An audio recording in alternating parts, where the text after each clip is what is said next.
ये जीवन क्षणभंगुर है, जीवन का कोई भरोसा नहीं। इसलिए कहते हैं कि क्षणभंगुर जीवन की कलिका, कल प्रात को जान खिले ना खिले। मलयाचल की सुच शीतल मंद, ये सुगंध समीर मिले ना मिले। ये कलियुग कलिकाल कुठार यानी कुल्हाड़ी लेकर के खड़ा है कि कलिकाल कुठार लिए है खड़ा। तन नम्र सी चोट झिले ना झिले। इसलिए कहते हैं कि जप ले हरि नाम हरि रसना। क्यों? क्योंकि फिर अंत समय में ये हिले ना हिले। किसी साधक ने लिखा है कि काहे माया में भुलाइल बाड़ा तोता हो। अरे खोता छोड़ के जाए के पड़ी। सगरी स्वार्थ खातिर निमन बाउर होता हो। ये खोता छोड़ के जाए के पड़ी। काहे माया में भुलाइल बाड़ा तोता हो। खोता छोड़ जाए के पड़ी। सगरी स्वार्थ खातिर निमन बाउर होता हो। कि सगरी स्वार्थ खातिर निमन बाउर होता हो। खोता छोड़ के जाए के पड़ी। काहे माया में भुलाइल बाड़ा तोता हो। खोता छोड़ के जाए के पड़ी।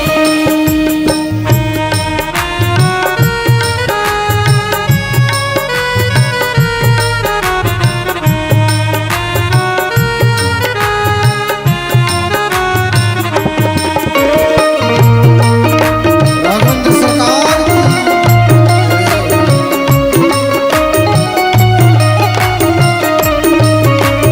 भाव से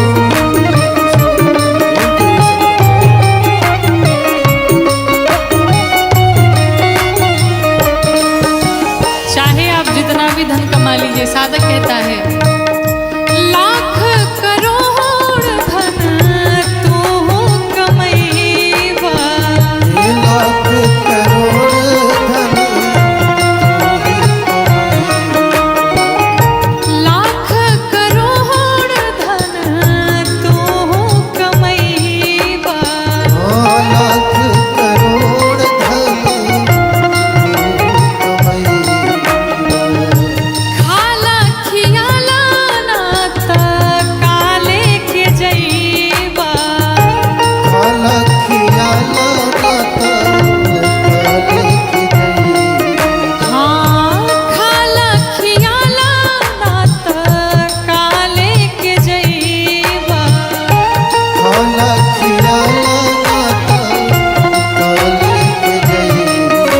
जो कुछ भी है दान करिए, भोग करिए, अन्यथा यहाँ पर सब धरा का धरा ही रह जाएगा। और अंत समय में कितनी सुंदर बात कही साधक ने, क्या कि ताहर छीन ली है पहिरल लंगोटा हो। ताहर छीन ली है पहिरल लंगोटा हो। खोता छोड़ के जाए के पड़ी। ताहर छीन ली है पहिरल लंगोटा हो। खोता छोड़ के जाए के पड़ी।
ये देख नहीं कहाँ बड़े कपड़ का देखी नाही कहाँ बाड़े काका और काकी।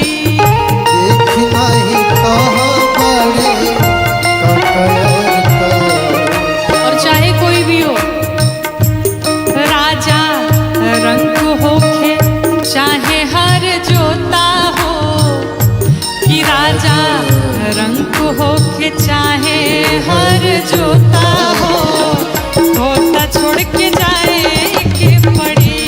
राजा रंग होके चाहे हर जोता हो, होता छोड़ के जाए के पड़ी।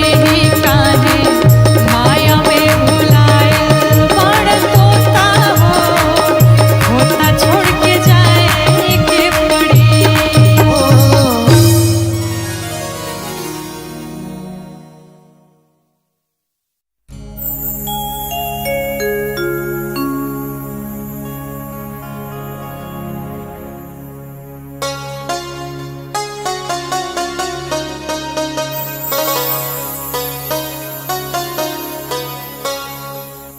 काम क्रोध मद लोभ अभिमानी में होला। काम क्रोध मद लोभ अभिमानी में होला। लीला बहुत जिंदे गहनी में होला। लीला बहुत जिंदे गहनी में होला। काम क्रोध मद लोभ अभिमानी में होला। काम क्रोध मद लोभ अभिमानी में होला। लीला बहुत जिंदे कहानी में होला। लीला बहुत जिंदे कहानी में होला।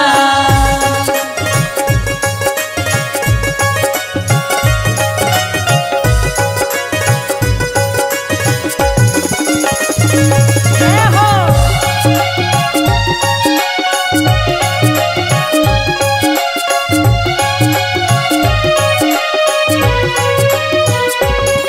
लीला बहुत जिंदे कहानी में होला। लीला बहुत जिंदे कहानी में होला। तैहिया मिराज जहिया धोकिल जई है। पाप धर्म के तोहरा लेखा लगई है।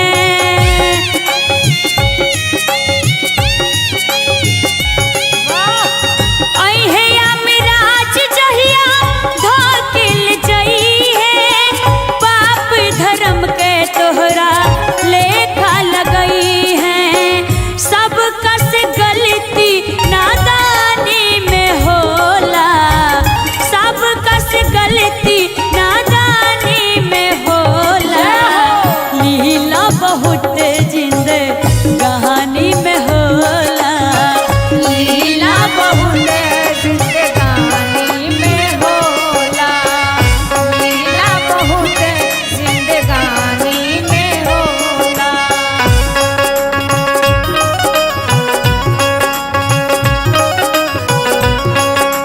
जय हो।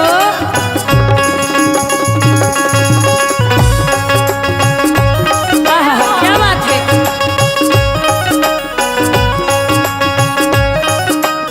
हरि बोल। जिंदे कहानी में होला। लीला बहुत जिंदे कहानी में होला। देखी कहल बा 4 दिन के चांदनी बा फिर अंधेरी रात। ये जितना लोग हम सब ये मनुष्य तन पौले बनी जाएगी लीला मात्र के लिए आपन आपन लीला करे के बा और फिर भगवान के पास जाए के बा। ऐसे गुमान नहीं खे कैला के कौने चीज पर। 4 दिन के चांदनी बा फिर बा अंधेरा। मिटला अंधेरा ता होला सवेरा।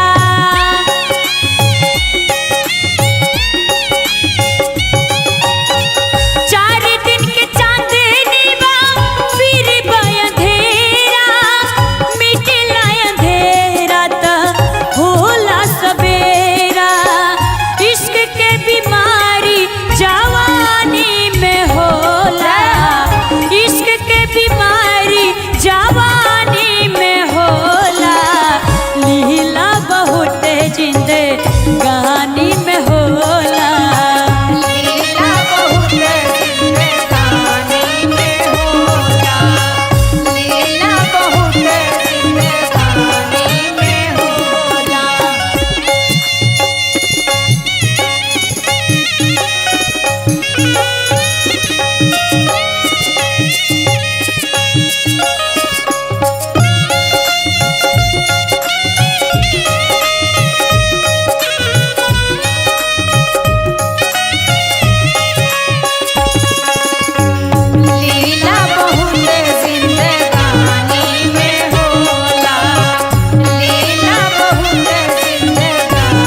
टाइम पे एक बार जोरदार ताली बजाई जाए और भाव से प्रभु के भजनिया बुढ़ारी में होला।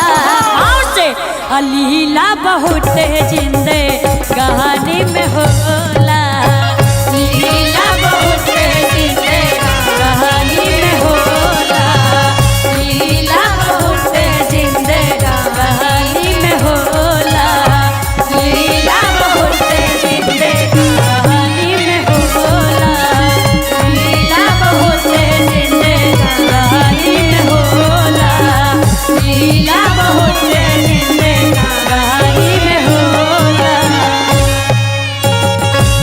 लीला बहुत जिंदे कहानी में होला।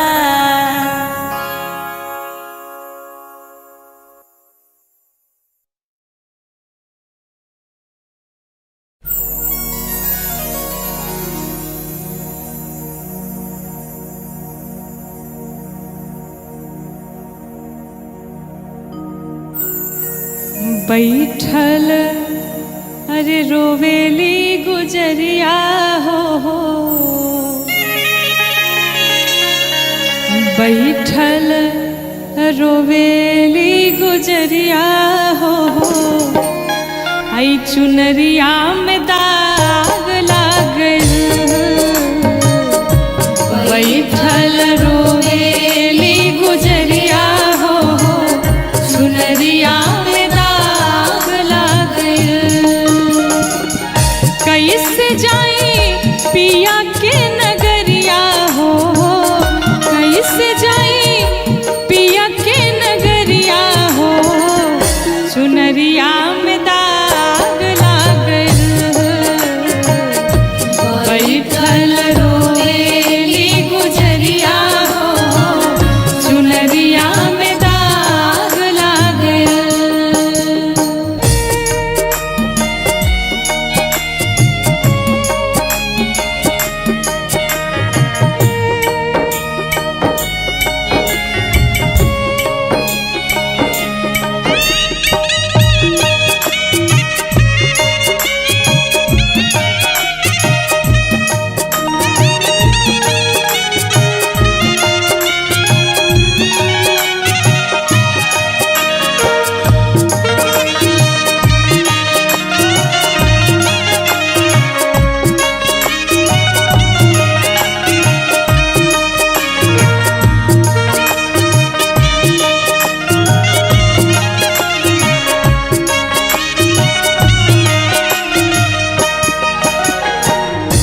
जब जीव को ये भान होता है, पूरा जीवन जब बीत जाता है और जाने का जब समय आता है, तो व्यक्ति को पता चलता है हमने अपने जीवन में कुछ नहीं कमाया, लेकिन अब पछताने का फायदा क्या है।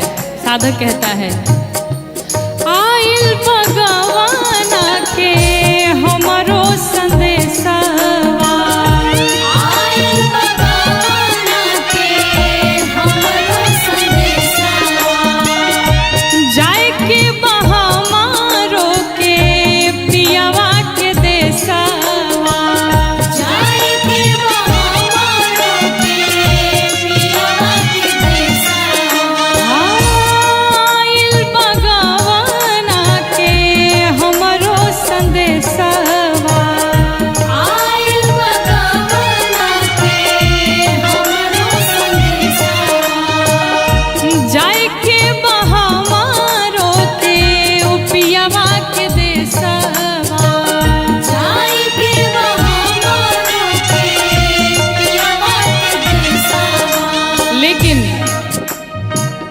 कांच बाटे हो,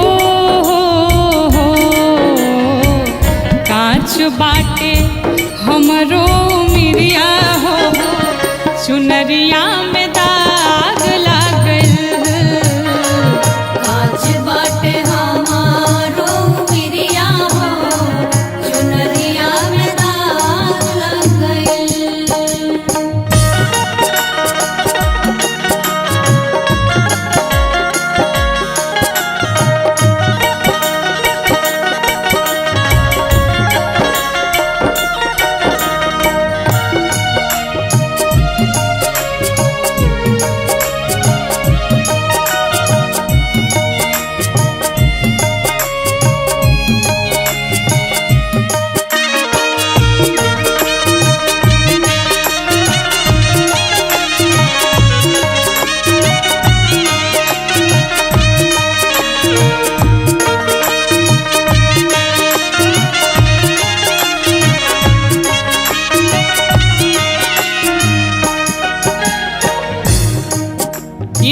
पर जहाँ हम आकर के सभी मनुष्य सारे प्राणी रहते हैं, ये हम सभी का मायका है और भगवान का घर हम सभी का ससुराल है। आप एक बार विचार करिए, कोई भी कन्या अपने मायके में जब आती है तो कितने दिनों तक मायके में रह सकती है? थोड़े दिनों तक।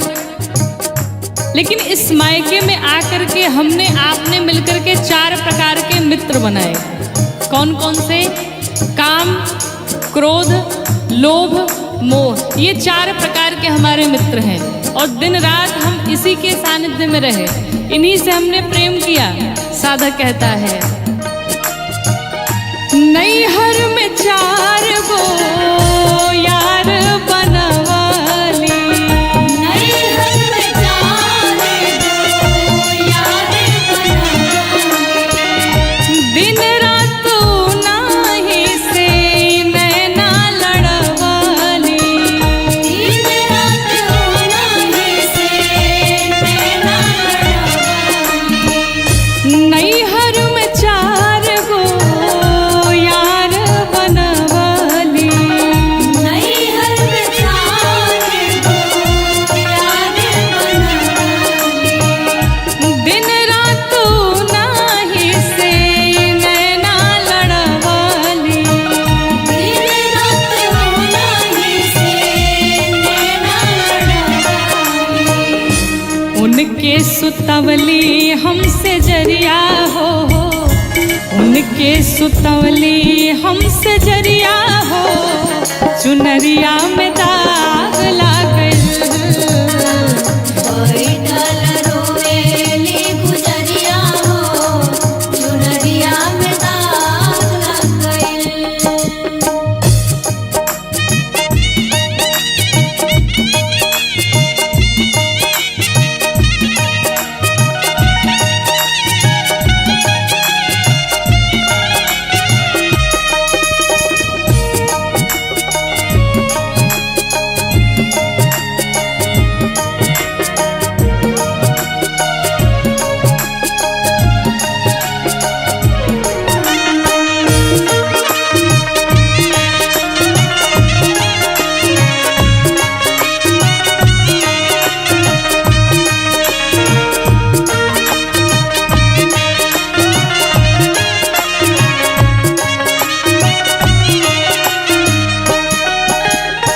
जब जीव माँ के गर्भ में होता है और उसे बाहर निकलने का जब समय होता है, जितना दुख जीव को माँ के गर्भ में होता है, संसार में उतना दुख कभी नहीं मिलता है। कहा गया, गर्भवासम समम दुखम न भूतो न भविष्यति, इतना कष्ट मिलता है। और वो छोटा सा बालक तड़फड़ाता रहता है माँ के गर्भ में, भगवान से विनती करता है, प्रभु एक बार बाहर कर दीजिए इस गर्भ से, संसार में जाऊंगा, पुण्य करूंगा, भजन कीर्तन करूंगा और ऐसे सुंदर कार्य करूंगा कि दोबारा इस गर्भ में मुझे आना न पड़े। मैं वचन देता हूँ। भगवान से ये वादा करता है, लेकिन जीव जैसे ही गर्भ से बाहर आता है, भगवान की सारी बातें भूल जाता है और संसार के विषयों में लिपट जाता है।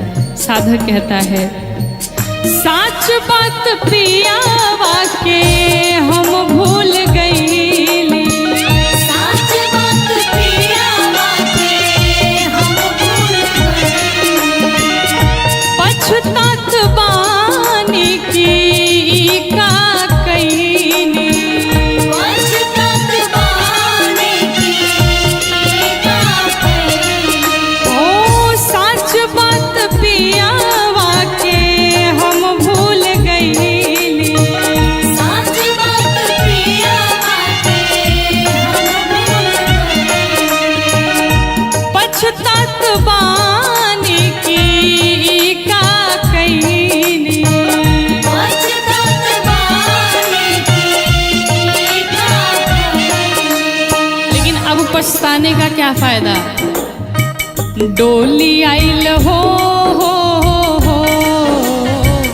डोली आइल हमारी दुवरिया हो, चुनरिया में दाग लागल, बैठल रोएली गुजरिया हो, चुनरिया में दाग लग गइल। सब बात जब पूरा जीवन बीत गया तो पछताने का क्या मतलब है। और अंत समय में जब हम पछताते हैं तो हमारे पास और कोई उपाय नहीं बचता है। फिर हम क्या करते हैं, सिर्फ रोते ही रोते हैं अंत समय जब आता है तो। इसलिए साधक कहता है, बार बार कथाओं में निवेदन किया जाता है, अभी भी कुछ बिगड़ा नहीं है, अभी भी समझ जाया जाए, अभी भी भगवान के चरणों को पकड़ लिया जाए, बुरे कर्म करने से बचा जाए। साधक कहता है, चुनरी के दाग हम कैसे छोड़ाई, चुनरी के दाग हम कैसे छुड़ाई, कैसे सजनवा के मुहवा दिखाई, कैसे सजनवा के मुहवा दिखाई, ओ चुनरी के दाग हम कैसे छोड़ाई, चुनरी के दाग हम कैसे छुड़ाई, कैसे सजनवा के मुहवा दिखाई। कैसे सजनवा के मुहवा दिखाई। और ये बात सोच करके जीव लगता है रोने, लेकिन अब कोई मतलब नहीं है। साधक क्या कहता है, बरसेली हो बरसेले अखिया के बदरिया हो, चुनरिया में दाग लागल, बरसेला अखिया के बदरिया हो, चुनरिया में दाग लागल। बैठल रोवेली गुजरिया हो, चुनरिया में दाग लग गइल, बैठल रोवेली गुजरिया हो, चुनरिया में दाग लागल। बैठल रोवेली गुजरिया हो, चुनरिया में दाग लग गइल।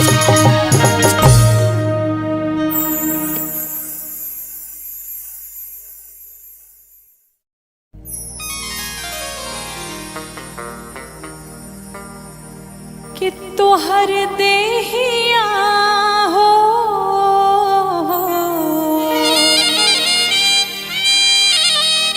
कि तोहर देहिया माटी के मकान बा,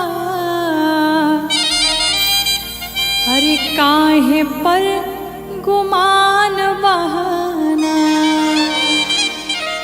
तोहर देहिया हो तोहर देहिया माटी के मकान बा, काहे पर गुमान बाना, तोहर देहिया माटी के मकान बा, काहे पर गुमान बाना, तोहर देहिया माटी के मकान बा, काहे पर गुमान बाना।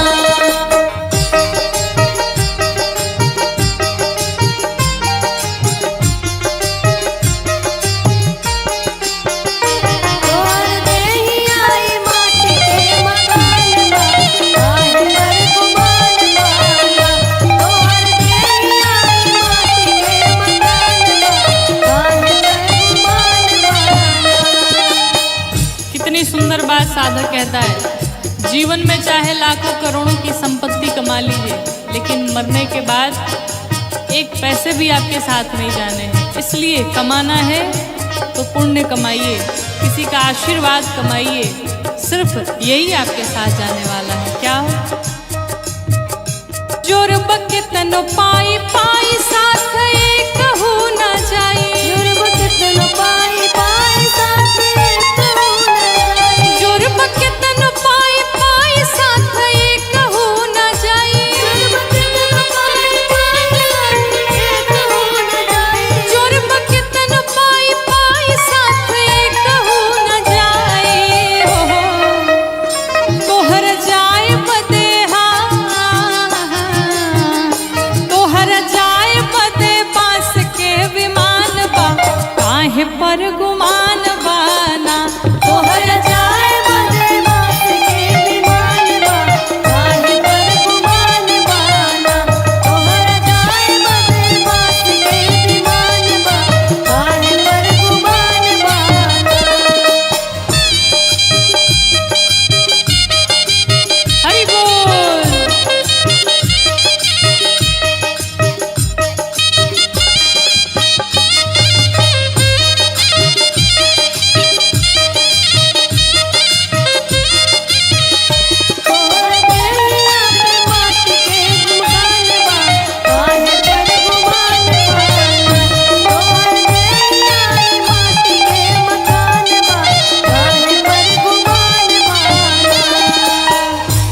सनातन धर्म में क्या सिखाता है?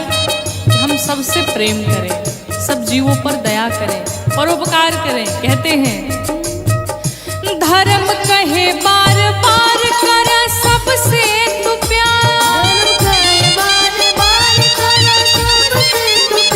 धर्म कहे बार बार कर सबसे तू प्यार,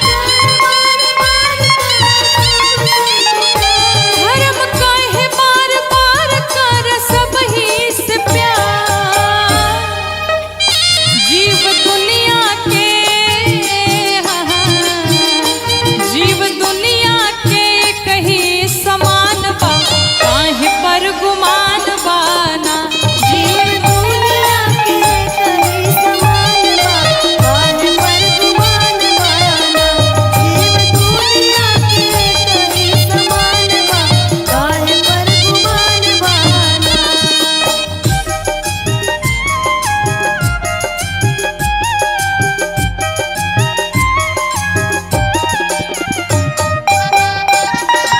कोटि के समान बा, काहे पर गुमान बाना। तोर नैया माटी के समान बा, काहे पर गुमान बाना। इस संसार में कोई बड़ा छोटा नहीं होता, भगवान के सामने सब एक समान होते हैं। कहते हैं कोई बड़ा नाही छोट नाही बाकी हूँ मैं खो, कोई बड़ा नाही छोट नाही बाकी हूँ मैं खो। कोई बड़ा नाही छोट नाही बाकी हूँ मैं खो,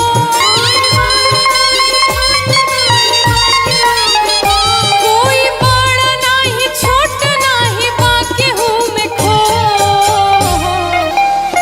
लोग झूठ झूठ लोग झूठ झूठ हिंदू मुसलमान बा, काहे पर गुमान बाना। लोग झूठ झूठ हिंदू मुसलमान बा, काहे पर गुमान बाना। कहर देही आई माटी के मकान बा, काहे पर गुमान बाना। तोहर देही आई माटी के मकान बा, काहे पर गुमान बाना। तोहर देही आई माटी के मकान बा, काहे पर गुमान बाना।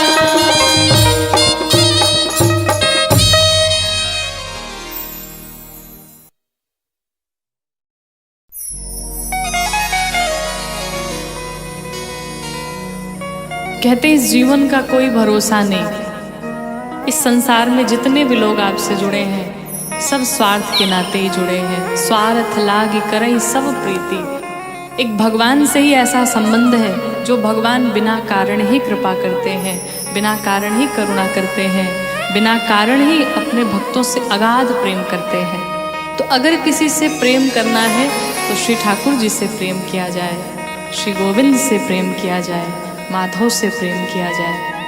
क्योंकि कहते हैं कि अगर आपके पास मनी है तो आपके पास मेनी है, यानी आपके पास पैसे हैं तो आपसे बहुत सारे लोग जुड़े हैं। अगर पैसे नहीं हैं तो फिर आपके पास कोई नहीं बचेगा।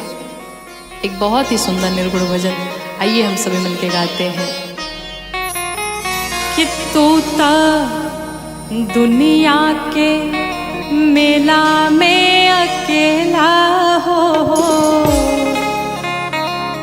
अचुके कौनो खेला हो जाई। कि तोता दुनिया के मेला में अकेला हो, अचुके कौनो खेला हो जाई। तोता दुनिया के मेला में अकेला हो, अचके कौनो खेला हो जाई। मिली कबो ना करैली बोके केला हो, कि मिली कबो ना करैली भूख केला हो, अचके कौनो खेला हो जाई। तोता दुनिया के मेला में अकेला हो, अचके कौनो खेला हो जाई। तोता दुनिया के मेला में अकेला हो, अचके कौनो खेला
जगत गुरु के बान चेला हो कि ओही जगत गुरु के बन चेला हो अच के कौन खेला हो जाई ओही जगत गुरु के बान चेला हो अच के कौन खेला हो जाई। तू तो दुनिया के मेला में अकेला हो आज के कौन खेला हो जाई।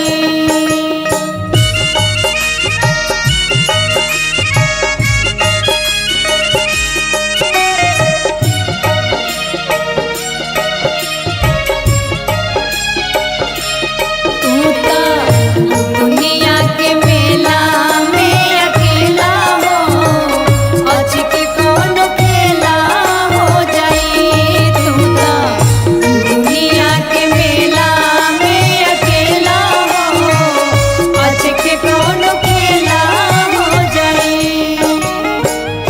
घेरले बा बेटा बेटी भाई में हरारू भाई में हरारू भाई में हरारू माया में बजारू धारैल तू बेचारू धरैला बेचारू धरैला बेचारू घेरले बा बेटा बेटी भाई में हरारू माया में बजारू धारैल तू बेचारू कि यही जा केहू नाही केहू के हो खेला हो कि यही जा केहू नाही केहू के हो खेला हो अच के कौन खेला हो जाई।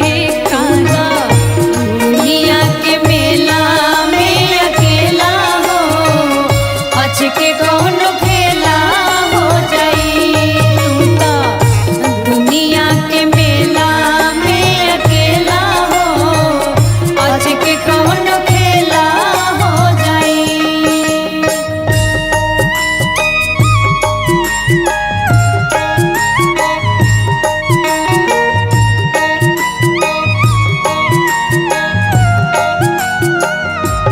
तू तो दुनिया के मेला में अकेला हो आज के कौन खेला हो जाई। तू तो दुनिया के मेला में अकेला हो आज के कौन खेला हो जाई।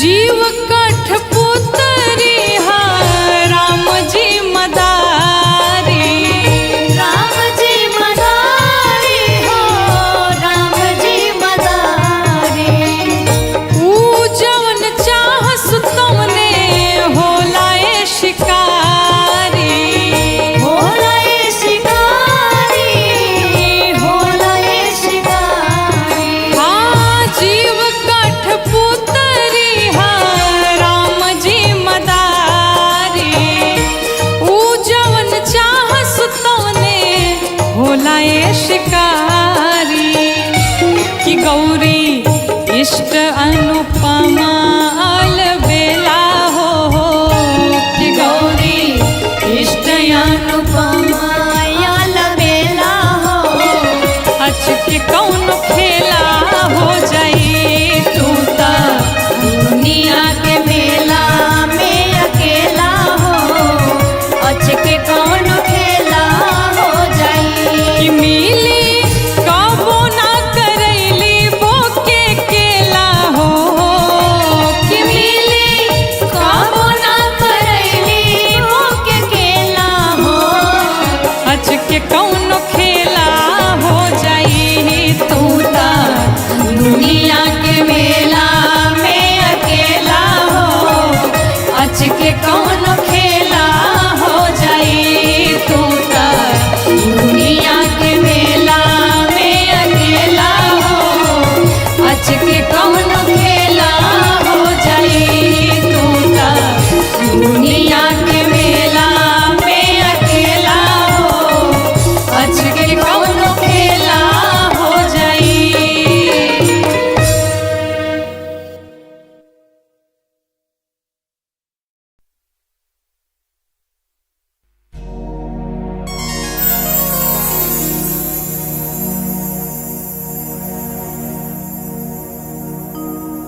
जाई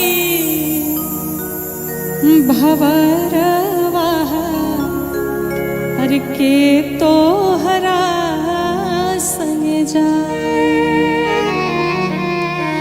के तोहरा संग जाई भवरवा के तोहरा संग जाई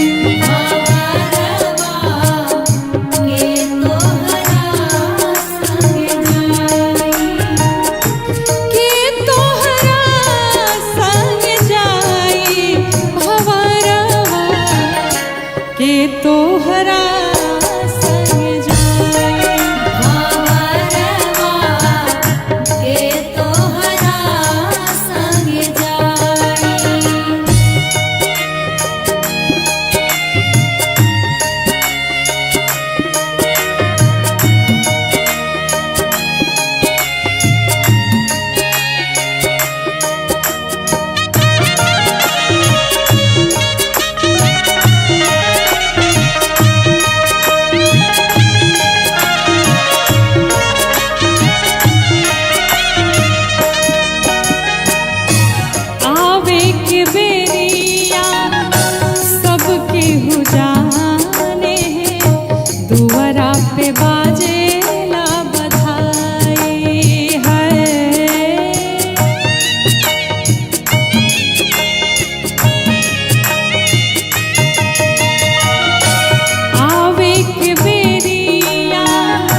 जी